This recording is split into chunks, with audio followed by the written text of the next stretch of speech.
문이 열렸습니다. 그리고 저는 얼어붙었죠.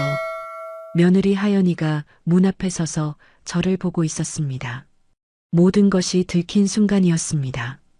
며느리의 눈빛이 이해할 수 없는 감정을 담고 있었습니다. 놀라움만이 아니었어요. 호기심, 그리고 제가 감히 이름 붙일 수 없는 무언가가 있었죠. 하연이가 한 걸음 더 안으로 들어왔습니다. 문을 조용히 닫더니 침대 곁으로 다가왔어요. 그리고 낮고 떨리는 목소리로 말했습니다. 아버님, 혼자 힘드셨겠어요. 구독과 좋아요로 채널을 응원해 주시면 황혼열차의 새로운 실제 사연을 빠르게 들으실 수 있습니다. 그럼 오늘의 사연 시작하겠습니다. 저는 강태식입니다. 올해 64이에요. 건설회사 임원으로 35년을 일하다 정년 퇴직한 후 광주 외곽의 전원주택으로 내려와 살고 있습니다. 사람들은 제 나이를 듣고 놀라곤 해요. 50 중반쯤으로 보인다고들 하거든요. 젊었을 때부터 운동을 꾸준히 해온 덕분이죠. 5년 전 아내와 황혼 이혼을 했습니다. 30년을 함께 살았지만 대화는 점점 줄어들었고 같은 공간에 있어도 각자의 세계에서 살고 있었어요. 아이들이 다 자란 후에는 더욱 그랬죠. 결국 우리는 평화롭게 헤어지기로 했습니다. 이혼할 때 아들 민준이가 많이 속상해했지만 이미 우리 부부의 마음은 정해져 있었습니다. 민준이는 올해 38입니다. IT 스타트업을 운영하는데 요즘 회사가 잘 돼서 정신없이 바쁘다고 하더군요. 3년 전에 결혼했는데 며느리를 정말 잘 만났어요. 이름은 윤하연, 올해 32입니다. 하연이는 결혼 전에 필라테스 강사였습니다. 그래서인지 몸매가 정말 좋아요. 키는 크지 않지만 비율이 완벽하고 운동으로 다듬어진 탄력 있는 몸매를 가지고 있습니다. 얼굴은 청순한 편인데 웃을 때 입꼬리가 살짝 올라가는 게 묘하게 매력적이에요. 솔직히 고백하자면 저는 며느리에게 좋지 않은 감정을 품고 있습니다. 며느리를 여자로 보고 있다는 거죠. 이런 말을 한다는 것 자체가 부끄럽지만 어쩔 수가 없었어요. 하연이가 우리 집에 올 때마다 가슴이 두근거렸습니다. 특히 여름에 입는 얇은 원피스 차림이나 요가복 같은 편한 옷차림일 때는 눈을 어디에 둬야 할지 모르겠더라고요. 며느리를 딸같이 생각해야 하는데 자꾸만 여자로 보게 되는 제 자신이 한심했습니다. 하지만 5년 동안 여자를 만나지 않았거든요. 이혼 후 주변에서 재혼하라고 권하는 사람들도 있었지만 다시 누군가와 인생을 함께 한다는 게 쉽지 않더라고요. 그냥 혼자 사는 게 편했습니다. 하지만 남자로서의 욕구는 어쩔 수 없었어요. 64시지만 그쪽은 아직 건재했거든요. 밤이면 혼자 해결하곤 했죠. 부끄러운 이야기지만 그럴 때 떠올리는 건 대부분 며느리였습니다. 하연이가 입었던 옷, 웃을 때의 표정, 차를 건네주면서 살짝 스친 손길, 그런 것들을 떠올리며 혼자 위안을 얻었어요. 며느리 SNS도 몰래 들어가 봤습니다. 운동하는 사진, 카페에서 찍은 셀카, 민준이와 데이트하는 사진들을 보면서 상상의 나래를 펼치곤 했죠. 정말 최악의 시아버지였습니다. 하지만 멈출 수가 없었어요. 5년간 쌓인 외로움과 욕구가 며느리라는 금지된 대상을 향하고 있었던 겁니다. 그렇게 며느리에 대한 은밀한 감정을 혼자 간직한 채 평범한 일상을 살고 있었습니다. 아침에 일어나면 산책하고 텃밭일 좀 하고 TV 보고 책 읽고 그렇게 하루하루를 보내고 있었죠. 가끔 아들이 전화하면 기분이 좋아졌어요. 특히 며느리가 같이 온다고 하면 마음이 설레곤 했습니다. 물론 겉으로는 티를 안 냈지만요. 주말이 되면 아들 내외가 찾아왔습니다. 현관문이 열리고 며느리가 들어올 때마다 집안이 환해지는 것 같았어요. 하연이는 늘 예쁜 옷을 입고 왔습니다. 원피스를 입을 때도 많고 청바지에 니트를 입을 때도 있었는데 뭘 입어도 예뻤어요. 며느리가 부엌으로 가서 요리를 시작하면 저는 거실에서 아들과 이야기하면서도 자꾸 부엌 쪽으로 시선이 갔습니다. 며느리가 냉장고 문을 열 때, 식탁 위로 몸을 숙일 때, 그럴 때마다 옷 사이로 보이는 실루엣에 마음이 흔들렸어요. 저는 재빨리 고개를 돌리곤 했죠. 식사 시간이 되면 온 가족이 식탁에 둘러앉아 이야기를 나눴습니다. 밥을 먹으면서 며느리를 슬쩍 보곤 했어요. 하연이가 밥을 먹는 모습도 예뻤습니다. 입가에 미소를 띠고 맛있게 먹는 모습이 사랑스러웠어요. 가끔 며느리와 눈이 마주칠 때가 있었습니다. 그럴 때면 저는 당황해서 시선을 피했죠. 하연이는 아무것도 모르고 환하게 웃었어요. 저녁이 되어 아들 내외가 집으로 돌아가면 차가 떠나고 나서 집이 다시 조용해졌습니다. 혼자 남은 집에 텅 빈 느낌이 들었어요. 그날 밤이면 침대에 누워 잠을 청했습니다. 하지만 잠이 오지 않았어요. 자꾸 며느리 생각이 났거든요. 오늘 입었던 옷, 웃을 때 보이던 미소, 허리를 숙일 때의 모습, 모든 게 떠올랐습니다. 저는 이불을 뒤집어 쓰고 한숨을 쉬곤 했죠.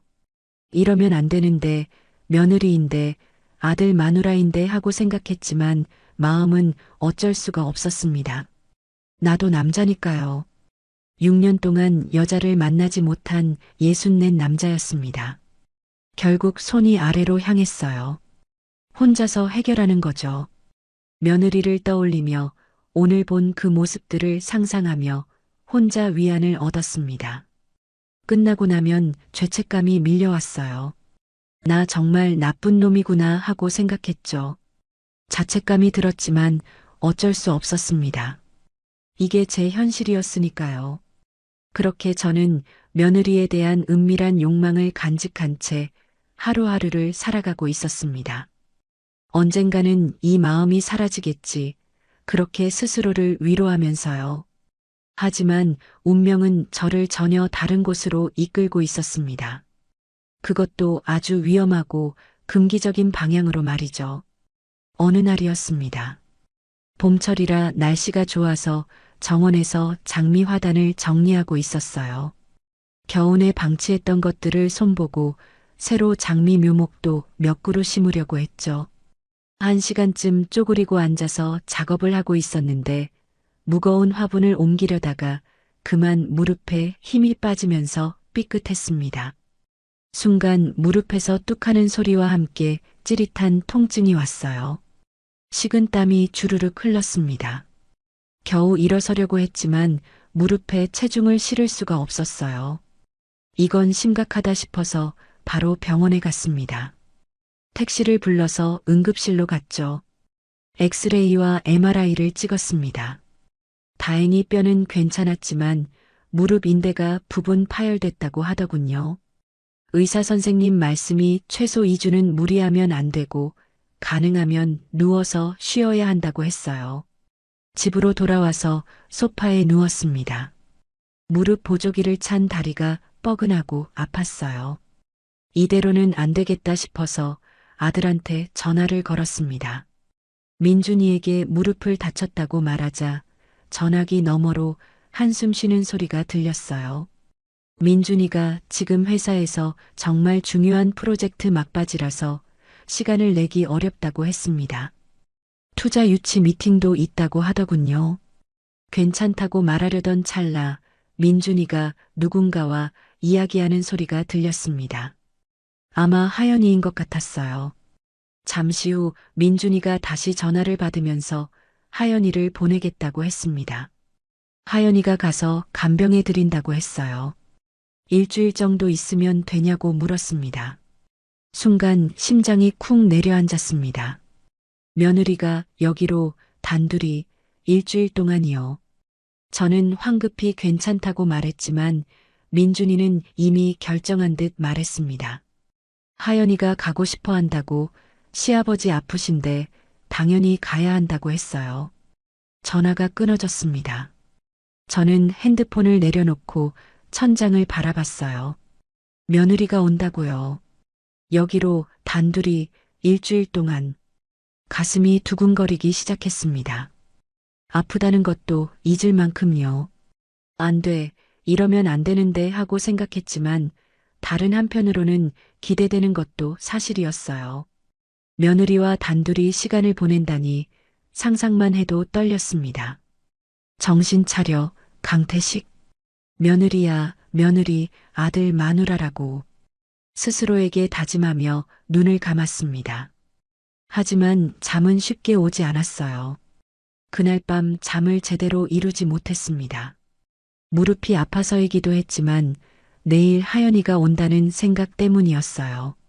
다음 날 아침 일찍 일어나서 집안을 정리했습니다. 무릎이 아팠지만 참고 돌아다니며 치웠어요. 거실도 청소하고 화장실도 닦았습니다. 며느리가 쓸 방도 정리했죠. 2층 게스트룸에 깨끗한 침구를 깔고 수건도 새 것으로 준비했습니다. 10시 50분쯤 됐을 때 현관벨이 울렸습니다. 인터폰 화면을 보니 하연이가 서 있었어요. 큰 캐리어 하나를 끌고 있었습니다. 문을 열어주자 현관문이 열리고 며느리가 들어왔습니다. 오늘 하연이는 회색 레깅스에 오버사이즈 티셔츠를 입고 있었어요. 편한 차림이었지만 그래서 더 매력적으로 보였습니다. 며느리가 걱정스러운 표정으로 괜찮으시냐고 물었습니다. 그 표정이 너무 예뻤어요. 저는 좀 나아졌다고 대답했습니다. 하연이가 신발을 벗고 캐리어를 끌고 거실로 들어왔어요. 뒤에서 보니 탄력 있어 보이는 뒷모습이 눈에 들어왔습니다. 필라테스 강사 출신답게 몸의 라인이 아름다웠어요. 하연이가 부엌으로 가서 물을 따라왔습니다. 저는 소파에 앉아서 다리를 올렸어요. 며느리가 물컵을 건네주며 손이 제 손에 살짝 닿았습니다. 따뜻하고 부드러운 손이었어요. 며느리가 일주일 동안 있으면서 다 챙겨드리겠다고 걱정하지 말라고 말했습니다. 그 미소를 보는 순간 저는 알았습니다. 이번 일주일이 정말 위험한 시간이 될 거라는 걸요. 하연이가 온 첫날은 생각보다 평온하게 지나갔습니다. 며느리는 정말 세심하게 저를 챙겨줬어요. 점심으로 죽을 끓여줬고 약 시간도 체크해서 챙겨줬습니다. 무릎에 냉찜질도 해주고 베개로 다리를 받쳐주기도 했죠. 며느리가 제 무릎 주변을 부드럽게 마사지해줬습니다. 필라테스 강사할 때 배웠다면서 이렇게 하면 부기가 빠지는데 도움이 된다고 했어요. 하연이의 손길이 제 다리에 닿을 때마다 온몸에 전기가 흐르는 것 같았습니다. 하지만 티를 내서는 안 됐죠. 저는 최대한 태연한 척했습니다. 며느리는 집안일도 척척 해냈어요. 설거지하고 빨래도 돌리고 저녁 준비도 했습니다. 부엌에서 요리하는 모습을 보니 정말 예뻤어요. 레깅스 차림이라 움직일 때마다 몸의 라인이 드러났거든요. 저는 거실 소파에 앉아 TV를 보는 척하면서 부엌 쪽을 슬쩍슬쩍 봤습니다. 며느리가 냉장고 문을 열 때, 선반 위에 그릇을 꺼내려고 까치발을 들 때, 싱크대 앞에서 허리를 숙일 때마다 시선이 갔어요. 티셔츠가 올라가서 허리가 살짝 보이기도 했습니다. 저는 침을 꿀꺽 삼켰어요. 정신을 차려야 했습니다. 며느리를 이렇게 훔쳐보는 제 자신이 한심했지만 눈을 뺄 수가 없었어요. 저녁 식사 시간이 됐습니다. 하연이가 된장찌개와 고등어 구이, 그리고 여러 반찬을 차려줬어요. 함께 식탁에 앉아 밥을 먹었습니다. 둘이서 마주 앉으니까 묘하게 긴장됐어요. 하연이는 자연스럽게 이야기를 꺼냈습니다. 여기 집이 정말 좋다고, 공기도 맑고 조용하다고 했어요. 저는 은퇴하고 내려와서 잘했다는 생각이 든다고 대답했습니다. 서울은 너무 복잡하지 않느냐고 했죠. 하연이가 맞다고 하더니 요즘 서울이 너무 답답하다고 말했습니다. 며느리의 표정이 살짝 어두워졌어요. 뭔가 고민이 있는 것 같았습니다. 무슨 일 있느냐고 물었더니 하연이가 아니라고 하면서 그냥 요즘 집에만 있으니까 좀 무료하다고 했어요. 억지로 웃는 것 같았습니다. 그 웃음 뒤에 외로움이 보였어요. 결혼 3년 차인데 남편 민준이가 너무 바빠서 소홀히 대하는 건 아닐까 하는 생각이 들었습니다. 민준이가 많이 바쁘지 않냐고 물었습니다. 하연이가 네, 요즘 회사 일이 정말 많다고 했어요. 집에 늦게 들어오고 주말에도 일하러 나간다고 하더군요. 이해는 하는데 라고 말하는 며느리의 목소리에 쓸쓸함이 묻어났습니다. 그래도 젊은 부부가 함께 있는 시간이 필요한데 내가 한번 얘기해 볼까 하고 물었습니다. 하연이가 고개를 저으면서 괜찮다고 했어요. 지금이 중요한 시기니까 투자 받으면 좀 나아질 거라고 했습니다. 그 모습이 안쓰러웠어요. 32의 젊은 여자가 남편의 무관심 속에서 얼마나 외로울까요? 식사를 마치고 하연이가 설거지를 했습니다. 저는 다시 소파에 앉아 있었죠. 며느리가 설거지하는 뒷모습을 보면서 생각했습니다. 민준이 그 자식, 저렇게 예쁜 마누라를 뭐 한다고 그렇게 방치하나? 역시 며느리 잘 만났어. 우리 아들 복 많지. 그런 생각이 들었어요. 저녁 8시쯤 됐을 때 하연이가 샤워 좀 하고 오겠다고 말했습니다. 오늘 멀리 오느라 땀 흘렸다고 했어요. 1층 욕실을 쓰라고 했습니다. 수건은 안에 있다고 말했죠. 하연이가 캐리어에서 짐을 꺼내서 1층 욕실로 들어갔습니다. 곧 샤워하는 물소리가 들렸어요. 저는 소파에 앉아서 TV를 봤지만 집중이 안 됐습니다. 자꾸 욕실 쪽으로 신경이 쓰였거든요. 30분쯤 지나서 하연이가 나왔습니다. 머리를 말리지 않아서 젖은 채였고 반팔 티셔츠에 짧은 반바지 차림이었어요. 샤워 후라 얼굴이 발그레했습니다. 젖은 머리카락에서 물방울이 떨어졌어요. 며느리가 거실로 와서 드라이기를 꺼냈습니다. 제 옆 소파에 앉아서 머리를 말리기 시작했어요. 윙윙 소리와 함께 샴푸 냄새가 퍼졌습니다. 은은하고 달콤한 향이었죠. 저는 TV를 보는 척했지만 사실은 옆에 앉은 하연이를 의식하고 있었습니다. 젖은 머리를 말리는 모습, 손으로 머리카락을 쓸어 넘기는 모습이 눈에 들어왔어요. 너무 예뻤습니다. 그리고 반바지에서 드러난 하얀 허벅지가 보였습니다. 매끈한 다리였어요. 며느리가 TV 소리 좀 키워드릴까요 하고 물었습니다. 드라이기 소리 때문에 안 들리시죠? 라고 했어요. 저는 괜찮다고 대답했습니다. 겨우 그 말만 했어요. 목이 말랐습니다. 하연이가 머리를 다 말리고 드라이기를 치웠습니다. 며느리가 이제 올라가서 쉬겠다고 말했습니다. 내일 아침 일찍 일어나서 식사 준비하겠다고 했어요. 저는 그래, 푹 쉬라고 했습니다. 고생했다고 말했죠. 하연이가 아니라고 하면서 아버님도 편히 주무시라고 혹시 밤에 뭐 필요하시면 연락하라고 말했습니다.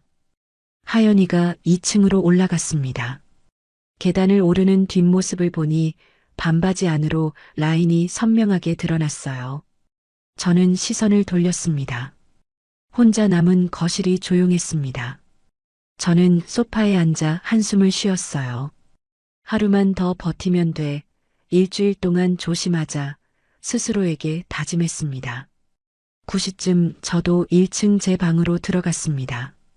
침대에 누워 천장을 바라봤어요. 무릎이 욱신욱신 아팠지만 그것보다 머릿속이 복잡했습니다. 오늘 하루 종일 하연이와 함께 있으면서 참기가 너무 힘들었거든요.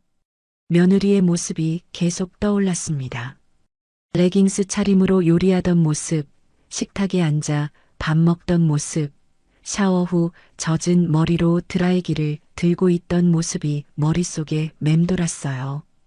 특히 반바지에서 드러난 허벅지가 자꾸 생각났습니다. 침대에서 뒤척였습니다. 잠이 오지 않았어요. 무릎도 아프고 마음도 불편했습니다. 시계를 보니 10시였습니다. 위층에서는 아무 소리도 들리지 않았어요.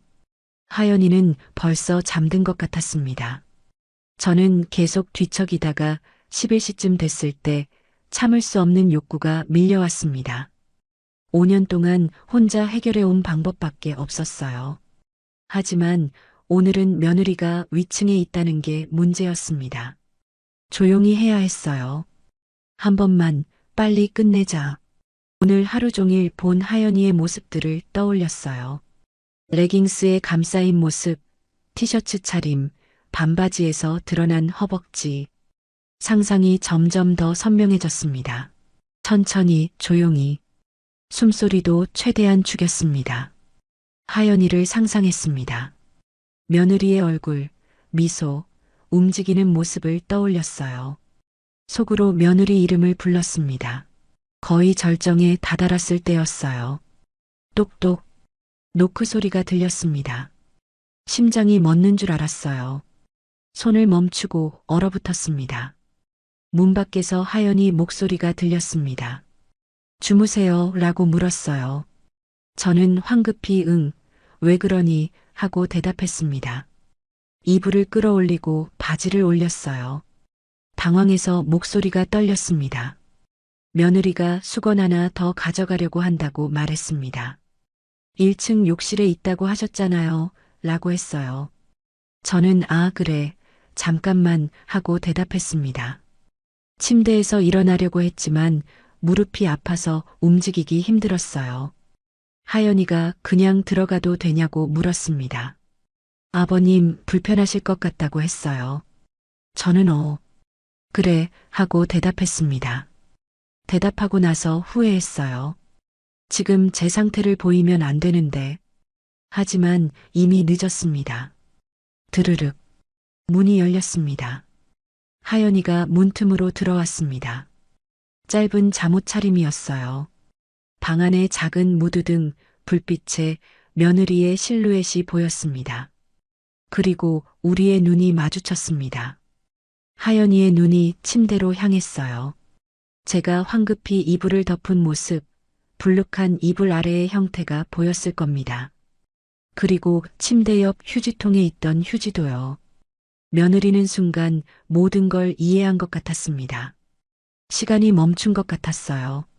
몇 초였을까요? 아니면 몇 분이었을까요? 우리는 그렇게 서로를 바라봤습니다. 하연이의 얼굴이 빨개졌습니다. 당황한 표정이었지만 눈을 떼지 못하고 있었어요. 저도 마찬가지였습니다. 창피함과 동시에 이상한 긴장감이 흘렀습니다. 며느리가 작게 속삭였습니다. 목소리가 떨리고 있었어요. 아버님, 이라고만 말했습니다. 저는 미안하다 하연아 아버지가 라고 말했지만 말을 잇지 못했어요. 너무 창피했거든요. 하연이는 한 걸음 더 안으로 들어왔습니다. 문을 조용히 닫았어요. 그리고 침대 곁으로 다가왔습니다. 며느리가 낮게 말했습니다. 혼자 힘드셨겠어요 라고 했어요. 놀라운 말이었습니다. 비난이나 당혹감이 아니라 이해의 말이었어요. 저는 정말 미안하다고 아버지가 정말 이라고 말했습니다. 하연이가 괜찮다고 말했어요. 그리고 침대 옆에 앉았습니다. 제 바로 옆이었어요. 잠옷에서 샴푸 향기가 났습니다. 며느리가 말했습니다. 5년 동안 혼자 계셨잖아요. 당연히 힘드시죠? 라고 했어요. 하연이의 눈빛이 저를 똑바로 보고 있었습니다. 그 눈빛에는 놀라움만 있는 게 아니었어요. 뭔가 다른 감정이 섞여 있었습니다. 그리고 며느리가 말했습니다. 저도 궁금했어요. 라고 했어요. 저는 뭐가 하고 물었습니다. 하연이가 이불 쪽으로 시선을 내렸습니다. 아직 가라앉지 않은 상태였거든요. 며느리가 입술을 살짝 깨물었어요. 아버님이 어떠실까? 라고 하연이가 말했습니다. 저는 하연아 하고 며느리 이름을 불렀습니다. 그리고 며느리가 말했어요. 제가 도와드릴까요? 라고 했습니다. 믿을 수 없는 말이었습니다. 며느리가 지금 뭐라고 한 거죠? 저는 무슨 소리를 하는 거니? 하고 물었습니다. 하연이의 목소리가 떨렸습니다. 저도 요즘 외로웠어요. 남편이 저한테 관심이 없어요. 3개월째. 안 해요. 라고 말했어요. 외로움과 욕구불만이 묻어나는 목소리였습니다. 저는 하연아, 그래도 우리는 이라고 말했습니다. 며느리가 말을 끊었어요. 알아요. 며느리랑 시아버지라는 거 하지만 이라고 하면서 하연이의 손이 이불 위로 올라왔습니다. 천천히 조심스럽게요. 저도 궁금해요. 아버님이 라고 며느리가 말했습니다. 그 손이 이불을 살짝 잡아당겼습니다. 심장이 미친 듯이 뛰었어요. 저는 정말 괜찮은 거니 하고 물었습니다. 하연이가 고개를 끄덕였습니다. 네, 아버님이 원하시면요. 라고 진지한 눈빛으로 말했어요. 그 순간 제 안에 남아있던 마지막 이성이 무너졌습니다. 5년간 쌓인 욕망, 며느리에 대한 금지된 감정, 그리고 지금 이 순간의 유혹, 모든 게 폭발했습니다. 저는 하연이의 손을 잡았습니다. 따뜻하고 부드러운 손이었어요. 정말 후회 안 하겠니? 하고 물었습니다. 며느리가 작게 웃었습니다. 네, 아버님, 이라고 대답했어요. 그리고 이불을 천천히 걷어냈습니다. 오늘 밤 우리는 절대 넘어서는 안 될 선을 넘으려 하고 있었습니다. 다음 날 아침 눈을 떴을 때 옆자리가 비어 있었습니다. 하연이는 이미 일어난 것 같았어요. 창문으로 아침 햇살이 들어오고 있었습니다. 시계를 보니 8시 30분이었죠. 어젯밤 일이 꿈이었을까요? 아니었습니다. 너무나 생생하게 기억났거든요. 하연이의 손길, 부드러운 목소리, 그리고 우리가 함께 넘은 그 선. 모든 게 현실이었습니다. 침대에서 일어나 옷을 입었습니다. 거울을 보니 피곤해 보이는 제 얼굴이 비쳤어요. 하지만 이상하게 생기가 돌았습니다. 5년 만에 느껴본 여자의 온기 때문이었을까요? 방문을 열고 나갔습니다. 거실에서 맛있는 냄새가 났어요. 부엌 쪽을 보니 하연이가 아침 준비를 하고 있었습니다. 청바지에 흰색 티셔츠를 입고 있었어요. 뒤에서 보는 모습이 참 예뻤습니다. 제가 하연아 하고 부르자 며느리가 돌아봤습니다. 얼굴이 살짝 빨개졌어요. 어젯밤 일이 떠오른 것 같았습니다. 며느리가 주무셨냐고 물었습니다. 목소리는 평소와 같았지만 얼굴을 보니 눈이 조금 부어 있었어요. 어젯밤에 울었나 하는 생각이 들었습니다. 죄책감이 밀려왔어요. 저는 조용히 식탁에 앉았습니다. 하연이도 맞은편에 앉았어요. 우리는 서로 눈을 마주치지 못했습니다. 어색한 침묵이 흘렀죠. 저는 수저를 들었어요. 밥을 한 숟가락 떴지만 목으로 넘어가지 않았습니다. 하연이도 밥을 먹는 척했지만 거의 먹지 않았어요. 둘 다 어색하고 불편했습니다. 이 침묵을 깨야 하는데 저는 용기를 내어 입을 열었습니다. 어젯밤 일말이야 라고 말했어요. 하연이가 수저를 멈추고 저를 봤습니다. 눈빛이 불안해 보였어요. 며느리가 네, 아버님 하고 대답했습니다. 정말 미안하다. 아버지가 너무 나갔어. 라고 겨우 사과했습니다. 하연이가 고개를 저었습니다. 아니에요 라고 말했어요. 저도 원했어요. 제가 먼저 제안했잖아요. 라고 했습니다. 저는 하지만 우리는 이라고 말했지만 말을 잇지 못했어요. 며느리가 제 눈을 똑바로 봤습니다. 아버님, 저 정말 외로웠어요. 라고 말했어요. 남편은 저한테 관심도 없고 집에서 혼자 있으면 너무 답답하고 필라테스 강사 그만두고 나서는 더 그랬다고 했습니다. 하연이의 눈가가 촉촉해졌습니다.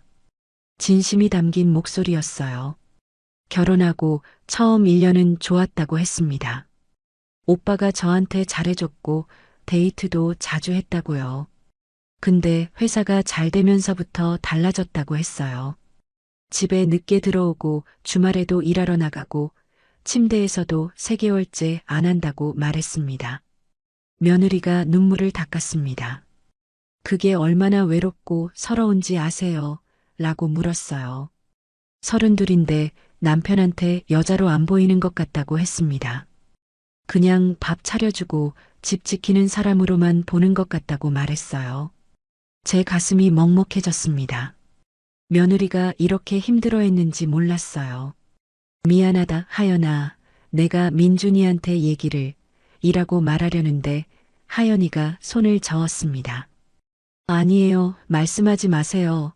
더 어색해져요. 라고 했어요.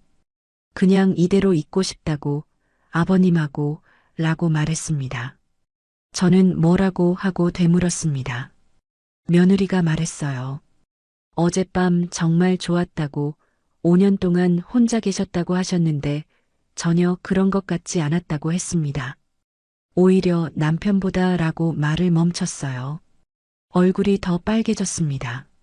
남편보다 더 좋았다고 말했습니다. 충격적인 고백이었습니다.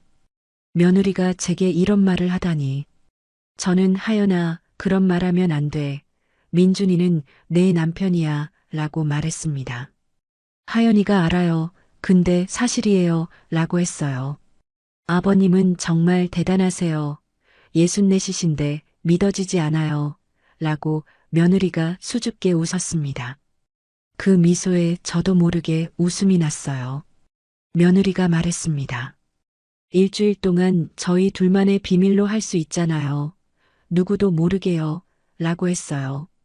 하연이가 식탁 위로 손을 뻗어 제 손을 잡았습니다. 따뜻한 손이었어요. 저는 정말 괜찮겠니? 하고 물었습니다.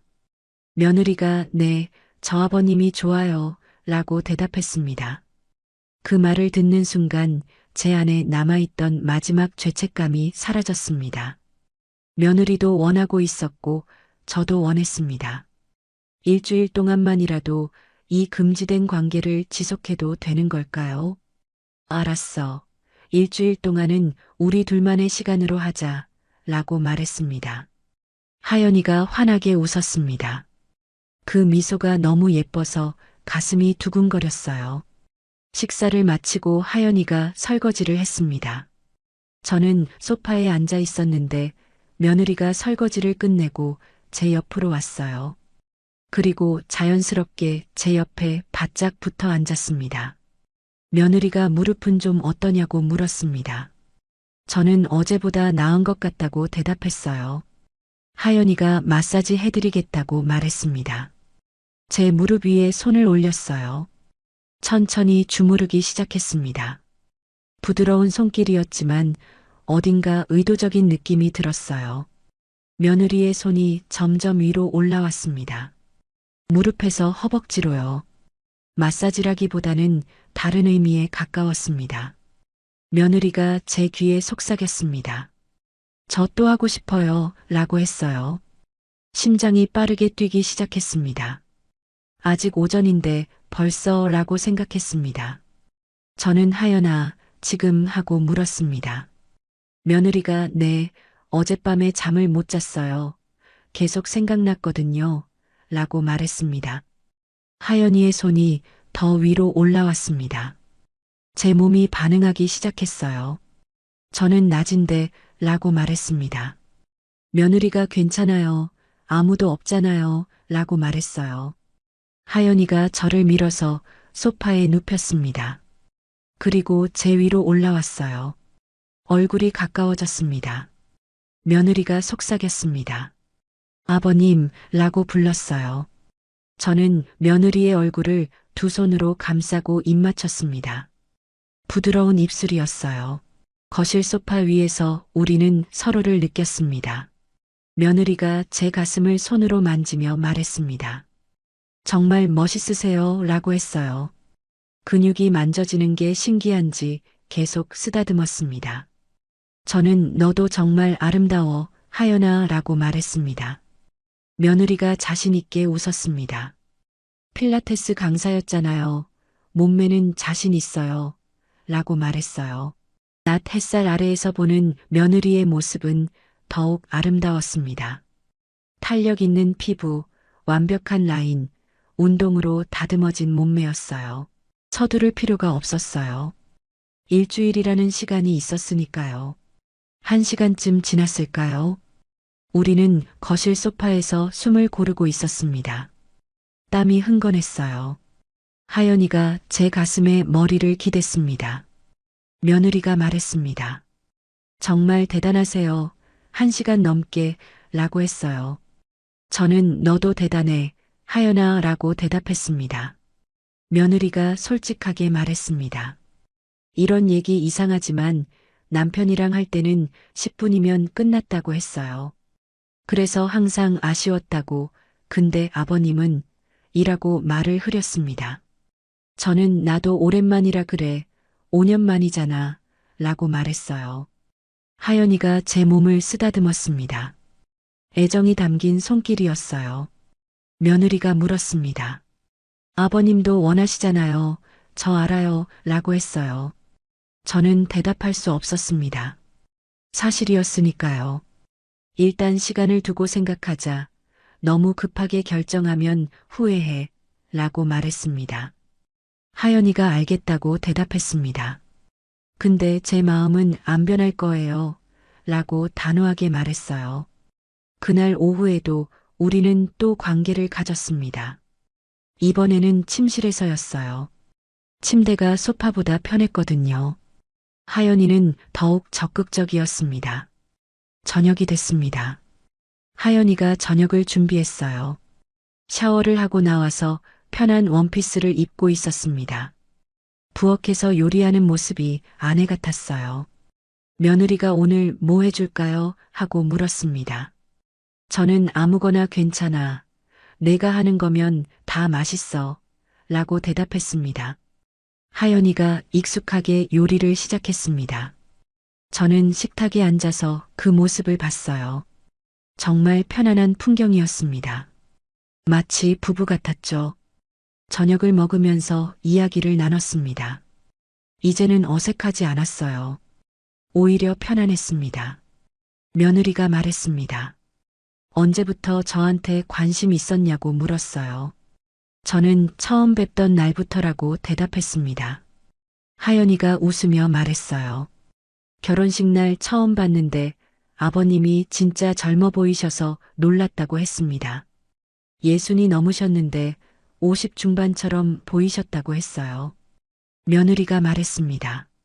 명절 때마다 뵈면서 점점 더 아버님이 멋있어 보였다고 했어요. 운동하신 몸도 그렇고 말씀하시는 것도 그렇다고 했습니다. 며느리의 고백에 가슴이 두근거렸습니다. 저도 사실 하연이한테 계속 끌렸다고 말했어요. 며느리가 알았다고 말했습니다. 저 쳐다보시는 거 라고 했어요.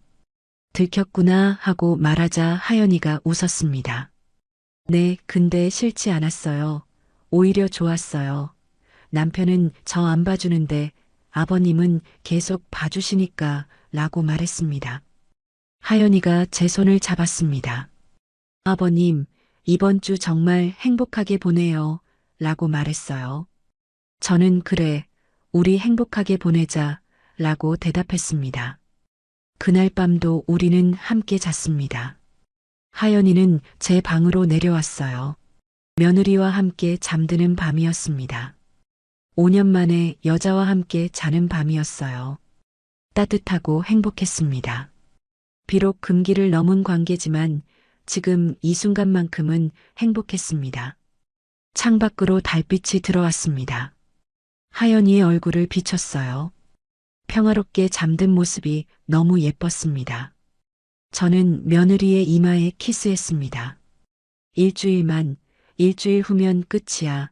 스스로에게 다짐했습니다. 하지만 마음 한편으로는 알고 있었어요.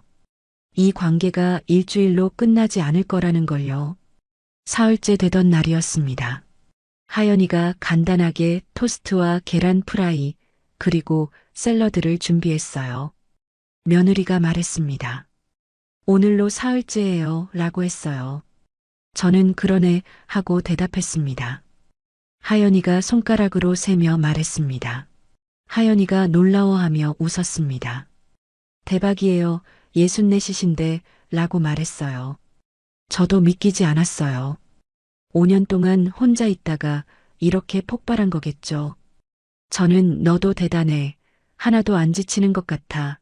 라고 말했습니다. 며느리가 저는 점잖아요. 32이에요. 라고 대답했어요.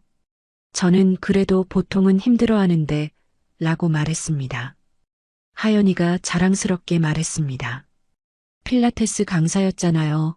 체력 좋아요. 라고 했어요. 정말 대단한 며느리였어요. 식사를 마치고 거실 소파에 앉았습니다. TV를 켰지만 집중이 안 됐어요. 하연이가 제 옆에 바짝 붙어 앉았거든요. 반바지 차림이었는데 허벅지가 제 다리에 닿았습니다. 며느리가 무릎은 이제 많이 나으셨죠? 하고 물었습니다. 저는 거의 다 나은 것 같아. 라고 대답했어요. 하연이가 장난스럽게 말했습니다. 다행이다. 근데 완전히 나으실 때까지는 제가 계속 있어야 해요. 라고 했어요. 저는 일주일 약속했잖아. 라고 말했습니다. 며느리가 일주일 후에도 안 나으시면 어떡해요? 하고 물었어요. 저는 그럼 더 있어야지. 라고 대답했습니다. 며느리가 웃었습니다. 진짜요? 그럼 일부러 안 나은 척 해야겠다. 라고 말했어요. 그 웃음이 너무 예뻐서 저도 웃음이 났어요. 저는 하연아, 민준이한테 연락 안 와? 하고 물었습니다. 며느리가 가끔 문자 온다고 잘 있냐고 라고 대답했어요. 뭐라고 답하냐고 물었습니다. 하연이가 잘 있다고 한다고 아버님 간병 잘하고 있다고 한다고 말했어요. 며느리가 씁쓸하게 웃었습니다. 근데 전화는 안 해요. 문자만 보내요. 바쁜가 봐요. 라고 말했습니다. 저는 미안하다. 우리 아들이 너한테 소홀해서 라고 말했습니다. 하연이가 괜찮다고 이제는 아버님이 있으니까 라고 말했어요. 며느리가 제 팔을 꼭 안았습니다. 가슴이 제 팔에 닿았어요. 부드러운 감촉이었습니다. 며느리가 신나서 말했습니다. 오늘은 특별한 데서 해요. 라고 했어요. 저는 특별한데 하고 되물었습니다. 하연이가 지하실 있잖아요. 와인 저장고 라고 말했어요. 정말 기발한 아이디어였습니다. 저는 며느리의 손을 잡고 지하로 내려갔어요. 계단을 조심스럽게 내려가니 와인 저장고가 나왔습니다. 온도가 서늘하게 유지되는 공간이었어요. 벽면에는 와인 선반이 가득했고 가운데에는 작은 테이블과 의자가 있었습니다. 은은한 조명이 분위기를 만들어줬어요. 하연이가 주위를 둘러보며 감탄했습니다. 와, 여기 진짜 멋있다. 와인도 엄청 많으시네요. 라고 말했어요. 저는 취미로 모았어. 마시고 싶은 거 있으면 따줄게. 라고 말했습니다.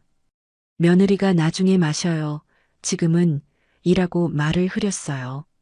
하연이가 제 목에 팔을 감았습니다. 그리고 키스했어요. 와인 저장고의 서늘한 공기 속에서 우리의 체온은 뜨거워졌습니다. 테이블에 하연이를 앉혔습니다. 와인 선반을 등지고 앉은 며느리가 너무 매력적이었어요. 서늘한 공기 때문에 피부에 소름이 돋았지만 상관없었습니다. 며느리가 말했습니다. 여기 너무 좋아요. 라고 했어요. 저는 춥지 않아 하고 물었습니다. 하연이가 아니요. 오히려 이게 더 짜릿해요. 라고 대답했습니다. 와인병들이 흔들렸고 서늘한 공기가 뜨거운 숨결과 섞였어요. 1시간쯤 지났을까요? 우리는 와인 저장고 바닥에 앉아 숨을 고르고 있었습니다. 하연이가 와인 한 병을 꺼냈어요. 며느리가 이거 마셔도 돼요? 하고 물었습니다.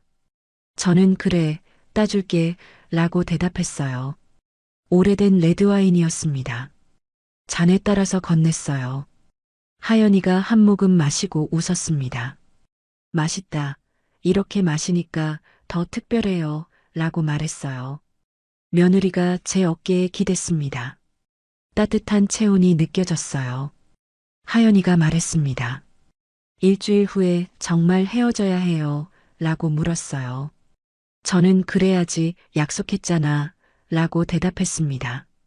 며느리가 싫은데 저 아버님이랑 계속 있고 싶어요. 라고 속삭였습니다. 저는 하연아, 그러면 안 돼. 넌 민준이 마누라야. 라고 말했습니다. 며느리가 알아요. 근데 이제 어떻게 다시 예전으로 돌아가요? 라고 말했어요. 하연이의 목소리가 떨렸습니다. 저는 해야지. 우리 각자 자리로 돌아가야 해. 라고 말했습니다. 며느리가 물었습니다. 아버님은 쉬어요. 라고 했어요. 저는 솔직하게 대답했습니다. 아니, 나도 힘들 것 같아. 라고 말했어요. 이제 하연이 없는 삶을 상상할 수 없었거든요. 며느리가 그럼 어떡해요? 하고 물었습니다. 저는 일단 일주일을 채우자. 그리고 그때 가서 생각하자. 라고 말했습니다. 하연이가 작게 네 하고 대답했습니다. 우리는 한참 동안 말없이 와인을 마셨어요. 나흘째 되던 날 저녁이었습니다. 갑자기 민준이한테 전화가 왔어요. 저는 전화를 받았습니다. 민준이가 안녕하세요. 몸은 좀 어때요? 하고 물었습니다. 저는 응, 많이 나았어. 하연이가 잘 챙겨줘서 라고 대답했어요. 옆에서 하연이가 긴장한 표정으로 저를 봤습니다. 저는 며느리에게 괜찮다는 눈빛을 보냈어요. 민준이가 다행이네요. 라고 말했습니다. 그러더니 내일 저녁에 가겠다고 말했어요. 순간 심장이 철렁 내려앉았습니다. 저는 내일 왜 하고 물었습니다. 민준이가 하연이도 데려가려고 일주일 됐잖아요. 라고 말했어요. 저는 아 그래. 근데 아직 무릎이 좀 이라고 말했습니다. 민준이가 많이 아프세요. 그럼 하연이 더 있게 할까요?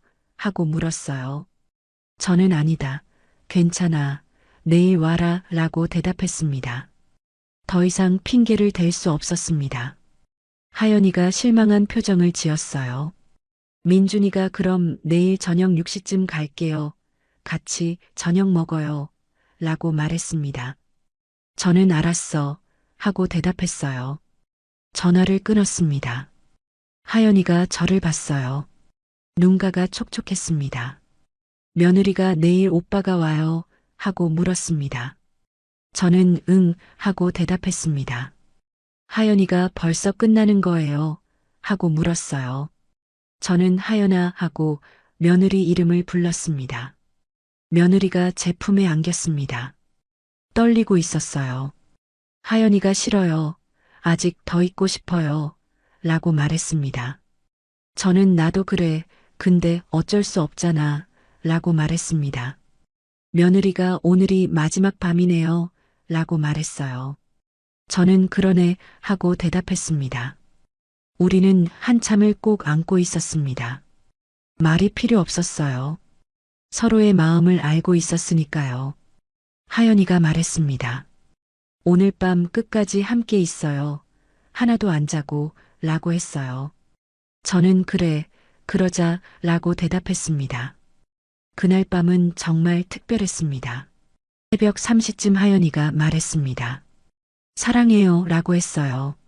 침대에 나란히 누워있을 때였습니다. 저는 처음으로 사랑한다는 말을 했습니다. 나도 사랑해, 하연아 라고 말했어요. 며느리에게 금기를 넘어선 말이었지만 진심이었습니다. 하연이가 정말 내일로 끝이에요 하고 물었습니다. 저도 모르게 말이 나왔습니다. 아니야 라고 대답했어요. 며느리가 네 하고 되물었습니다. 저는 끝이 아닐 거야, 못 끝내 라고 말했습니다. 하연이가 물었습니다. 아버님, 이라고 불렀어요. 저는 다음에 또 오면 돼, 민준이 출장 갈 때 라고 말했습니다. 며느리가 진짜요. 다시 만날 수 있어요. 하고 물었어요. 저는 응, 우리 계속 만나자 라고 대답했습니다. 하연이가 환하게 웃었습니다. 그리고 저를 꼭 안았어요. 며느리가 고마워요. 사랑해요. 라고 말했습니다. 아침이 밝았습니다. 마지막 날이었어요. 하연이가 아침을 준비했습니다. 평소보다 더 정성스럽게 차려줬어요. 며느리가 잘 드세요. 오빠 오면 당분간 못 해드릴 거예요. 라고 말했습니다. 저는 고맙다 하연아 라고 말했어요. 하연이가 제가 더 고마워요. 일주일 동안 정말 행복했어요. 라고 말했습니다. 저는 나도 그래 하고 하연이가 떠난 후 사흘이 지났습니다. 정말 긴 사흘이었어요. 집은 너무 조용했고 혼자 있는 시간이 견디기 힘들었습니다. 매일 밤 하연이를 떠올리며 잠을 청했고 아침에 눈을 뜨면 옆자리가 비어 있다는 사실에 허탈했어요. 하연이와 매일 문자를 주고받았습니다.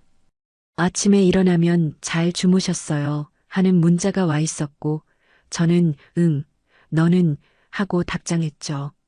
낮에도 수시로 연락이 왔습니다. 점심 드셨어요? 뭐 드셨어요? 보고 싶어요. 오늘 밤 꿈에서 만나요. 라는 문자들이었어요. 며느리의 문자를 읽을 때마다 가슴이 뛰었습니다. 저도 답장을 보냈어요. 나도 보고 싶어. 화요일 빨리 왔으면 좋겠다. 매일 밤 너 생각해. 사랑해 하연아 라고 썼습니다. 이런 문자를 며느리와 주고받는다는 게 비정상적이라는 걸 알았습니다. 하지만 멈출 수가 없었어요. 월요일 저녁이었습니다. 하연이한테서 전화가 왔어요. 며느리가 제 이름을 불렀습니다. 저는 왜 하고 물었습니다. 하연이가 내일 정말 가도 되냐고 물었어요. 저는 그럼 기다리고 있어 라고 대답했습니다. 며느리가 오빠가 오늘 출장 갔다고 수요일까지 부산에 있다고 말했습니다. 저는 그럼 수요일까지 있을 수 있겠네 하고 말했어요. 하연이가 네, 이틀 동안 있을게요 라고 대답했습니다. 며느리의 목소리가 설렜습니다. 저도 마찬가지였어요. 저는 몇 시에 올 거야 하고 물었습니다. 며느리가 내일 아침 일찍 가겠다고 10시쯤이라고 말했어요. 저는 그래, 기다릴게 라고 대답했습니다. 하연이가 보고 싶었다고 진짜라고 말했어요. 저는 나도 미칠 것 같았어 라고 대답했습니다. 전화를 끊고 나니 심장이 빠르게 뛰었습니다. 내일이면 하연이를 다시 볼 수 있다니 그것도 이틀 동안이나요? 잠이 오지 않았습니다. 흥분 때문이었어요. 침대에 누워 천장을 바라보며 내일을 상상했습니다. 하연이가 현관문을 열고 들어오는 모습, 저를 안아주는 모습, 침대에서 함께하는 모습, 모든 게 기대됐어요. 다음 날 아침 일찍 일어났습니다. 샤워를 하고 깔끔하게 면도를 했어요. 옷도 신경 써서 입었습니다. 하연이가 좋아할 만한 캐주얼한 셔츠와 면바지를 골랐죠. 거울을 보니 예순낸 남자가 아니라 50대 중반처럼 보였어요.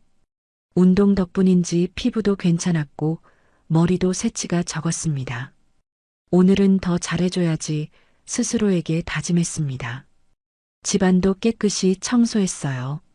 침실 시트도 새 것으로 갈고 화장실도 닦고 거실도 정리했습니다. 마치 신부를 맞이하는 신랑처럼 준비했죠.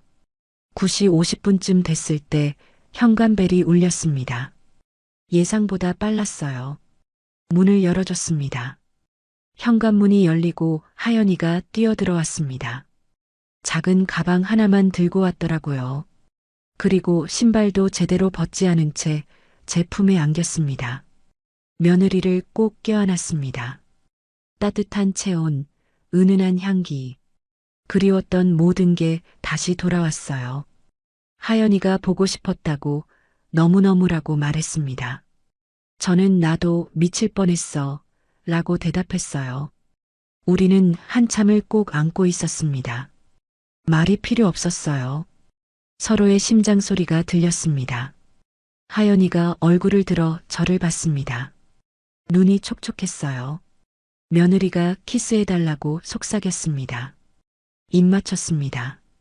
깊고 진한 키스였어요. 사흘 동안 참았던 욕망이 폭발했습니다. 하연이도 적극적으로 받아줬어요. 현관에서 거실로, 거실에서 침실로, 며느리가 너무 보고 싶었다고 말했습니다. 저는 나도 하연아라고 대답했어요. 사흘 만에 재회였지만 1년을 기다린 것 같았습니다. 1시간쯤 지났을까요? 우리는 침대에 나란히 누워 숨을 고르고 있었습니다. 하연이가 제 가슴에 얼굴을 묻었어요. 며느리가 사흘이 1년 같았다고 말했습니다. 저는 나도 그랬어 라고 대답했어요. 하연이가 집에서 계속 아버님 생각했다고, 오빠랑 있어도 아버님만 떠올랐다고 말했습니다. 저는 민준이는 뭐라 안 하던 하고 물었습니다. 며느리가 출장 간다고 짐 싸면서 저한테 아버님 좀 다녀오라고 했다고 말했어요. 혼자 계시면 외로우실 거라고 며칠 다녀오래요 라고 했다고 합니다. 아이러니했습니다. 아들이 직접 아내를 시아버지한테 보낸 셈이었으니까요. 저는 미안하다 민준이한테 라고 말했습니다. 하연이가 저는 안 미안하다고 말했어요. 며느리가 고개를 들어 저를 봤습니다. 오빠가 저를 방치했다고, 여자로 안 봤다고 말했습니다. 그런데 아버님은 저를 여자로 봐준다고, 사랑해준다고 했어요. 하연이가 저 이제 아버님 없으면 못 살 것 같다고 말했습니다. 며느리의 고백에 가슴이 뭉클했습니다. 저도 같은 마음이었어요. 저는 나도 그래, 너 없으면 못 살 것 같아 라고 말했습니다. 며느리가 그럼 어떡하냐고, 우리 계속 이렇게 만나야 한다고 말했어요. 저는 그래야지 민준이 출장 갈 때마다 와 라고 대답했습니다. 하연이가 꼭 올 거라고 말했습니다. 점심시간이 됐습니다. 하연이가 냉장고를 열어봤어요. 며느리가 장 안 보셨다고, 재료가 없다고 말했습니다.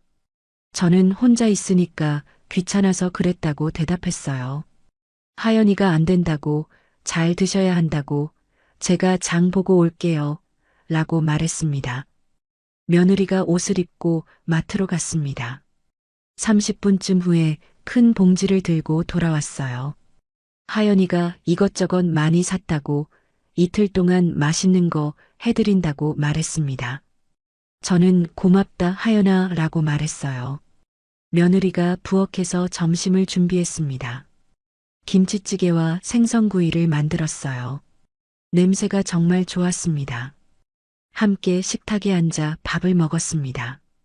정말 오랜만에 제대로 된 식사였어요. 하연이가 있으니 모든 게 달랐습니다.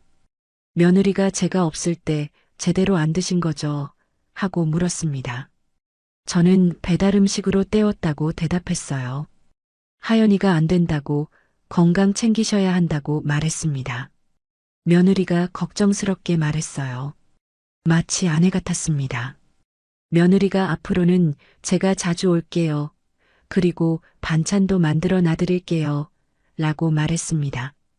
저는 고맙다고 대답했어요.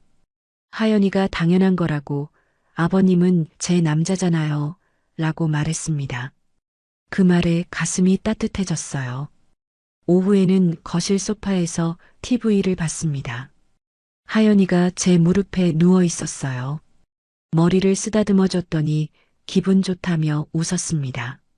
며느리가 이렇게 있으니까 진짜 부부 같다고 말했어요. 저는 그래 하고 대답했습니다. 하연이가 편안하다고 말했습니다. 오빤 항상 바빠서 이렇게 같이 있을 시간이 없었다고 했어요. 저는 민준이가 너무 일만 하나 보다 라고 말했습니다. 며느리가 맞다고, 주말에도 일하고 집에 와도 노트북 붙잡고 있고 저한테 관심 없다고 말했어요. 하연이의 목소리가 쓸쓸했습니다. 저는 하연아, 그래도 민준이는 널 사랑해 라고 말했습니다. 며느리가 그런가요? 사랑하면 이렇게 방치해요. 하고 물었어요. 저는 바쁜 거겠지. 라고 대답했습니다. 하연이가 아버님은 바쁘지 않냐고 물었습니다. 저는 나는 은퇴했잖아. 라고 말했어요. 며느리가 그래도 아버님이 훨씬 낫다고 저한테 집중해 주시잖아요. 라고 말했습니다. 하연이가 일어나 앉아서 저를 봤습니다. 며느리가 저 정말 행복하다고 여기 있을 때가 제일 행복하다고 말했어요. 저는 나도 그래 라고 대답했습니다. 하연이가 그럼 제가 계속 여기 살면 안 되냐고 물었습니다. 저는 뭐라고 하고 되물었어요. 며느리가 오빠랑 이혼하고 아버님이랑 살고 싶다고 말했습니다. 충격적인 말이었습니다. 저는 하연아, 그런 말하면 안 돼, 라고 말했습니다.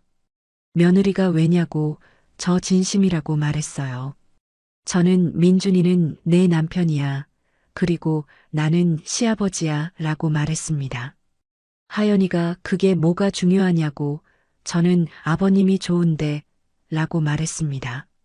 저는 좋아 하지만 그렇다고 이혼하고 같이 살 수는 없어 라고 말했습니다. 며느리가 왜냐고 물었어요. 저는 세상이 용납하지 않는다고 시아버지랑 며느리가 같이 사는 거라고 말했습니다. 하연이가 그럼 다른 데 가서 살면 된다고 아무도 모르는 곳에서 라고 말했습니다.